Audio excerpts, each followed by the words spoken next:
On today's episode of the Bootstrap Biz Advice Show, I'm going to teach you how I created my channel art for my YouTube channel.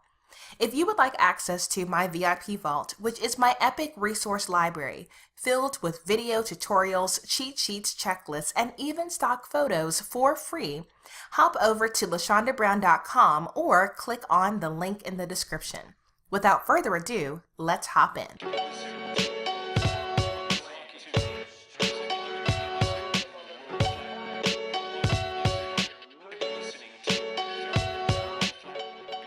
At the top of my page, you can see the area that says Bootstrap Biz Advice, Grow Your Biz Without Breaking the Bank. This is the area I'm referring to when I say YouTube channel art. Now, when you hover over that area, you'll see a little camera pop up. And so you can click there and you can upload photos from your computer to replace that image. At the bottom, you'll also see a little area that says how to create channel art. And so that is YouTube's help response to how to get this done. But naturally, if you've been watching me for any length of time, you know I love using the website Canva. It is so freaking easy. So of course, we're going to hop over to Canva, and they've saved us some time by creating a template called YouTube channel art. I would highly recommend using their template simply because your YouTube channel area is going to resize based on the device people are using.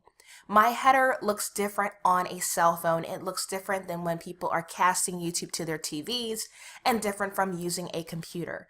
So if you use the Canva template YouTube channel art, not only will it give you the proper size for your channel art, but it'll also show you the areas that will get cut off when it gets resized on different devices. So if you click on YouTube channel art, it will open up the options for Canva layouts that they've already designed. The majority of these are free. So you can scroll down and you can look and see what the options are.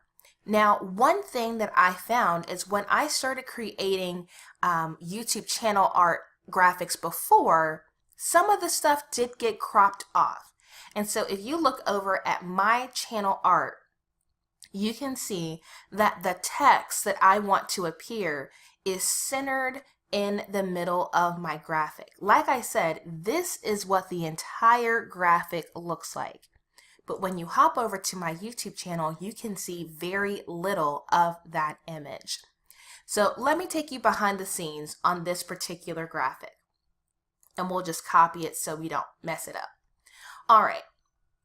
So of course I'm using my fonts, my colors, all of that is the same. But this particular image here is one that I got for free from Jenna Kutcher. So I love to find images that reinforce my brand colors and not just do something solid. It adds a little dimension to your graphic. Also, you can see if you look closely, this is not just a box that I dropped in from Canva. It's got a little bit of a jagged edge just to give it a little bit more detail. Now what I did is I paid attention to the areas that would be cropped off when it got thrown up on YouTube. And so that's why I kept everything centered here. So you've got the text in the center, and then I believe when you put it on TV, then you will see the area here. However, I would have had all of this area in just plain white. And I thought, you know, that's not very interesting. What can I do to add a little bit more detail? So here is a little trick, and you'll see this a lot on Instagram when you upload an image on Instagram and it's filling in the background because the size of the image doesn't fill it out completely. You're going to click on that image that you dropped in and just make a copy of it. Once you've done that, drag it to the back of your image so it covers up everything. So you'll drag it, and then we're going to arrange it till it's in the back. And you can see the dots on the side showing you how far you need to go until it's in the back.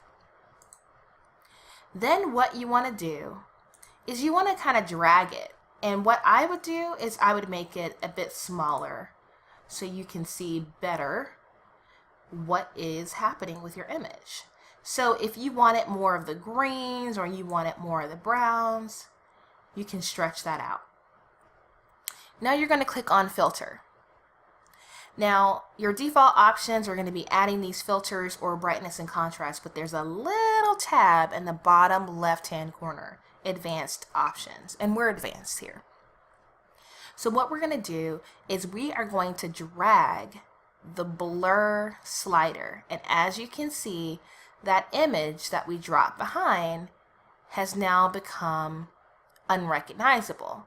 However, the colors still match the image that's on top. So it's a way to kind of fill that space that YouTube needs you to have to be the proper dimensions for your channel art while also making it more interesting. So that's a little trick, and that's something that I did to create the background behind my channel art graphic so that it looked better. It looked better to me that way. So finally, once you've got it designed, you're going to just download that PNG. If you have multiple pages, type in the page number here, download it, and then you'll hop over to YouTube, hover over your channel art area, and upload the graphic that we created. I hope this video was useful to you. If you would like to learn more from me, you can hop over to LaShondaBrown.com and sign up for my VIP vault. You'll get the password immediately with unlimited access so that you can see my resource library. If you haven't subscribed, I would love for you to do that because I teach people how to grow their biz without breaking the bank. Until next time, ta-ta for now.